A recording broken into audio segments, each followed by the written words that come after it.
For me, it is a way to get the students to engage in multiple means and multiple formats, and to think a little bit outside of the box of, for instance, an academic paper that you might write at the end of the term.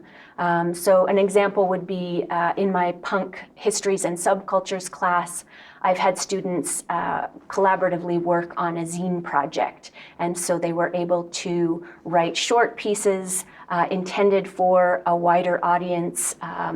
When I was teaching in Ireland, the students wrote a zine that was imagined for their music department colleagues. So they had to think of an intended audience, and they then were imagining writing for that audience. They did show reviews, venue reviews, they described different songs, and they did so collaboratively at the end. They brought all of these pieces together to create a class zine.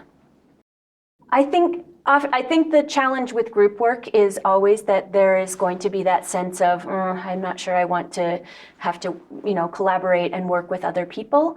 Yeah, that's just it. It's that process of learning to work with one another and to sit with some of the discomfort that is involved in talking to other people and hearing their perspectives and really just trying to get to a place where you can have a conversation and figure out what each of you has to contribute. But yeah, that is, I think, a really important skill to learn. One of the things I think that came out of it was students realizing this question about different kinds of voices that you might inhabit, and that different voices are going to be necessary to communicate with different kinds of audiences. So this gives a kind of practice at thinking through, for instance, what is the tone and the voice if you're promoting yourself on your Instagram page or your TikTok?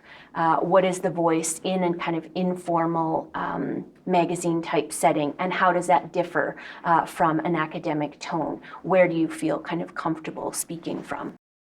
Certainly in Ireland, I think this experience was very positive for the students, having a chance to kind of create and reenact this sense of community that is facilitated by zine making.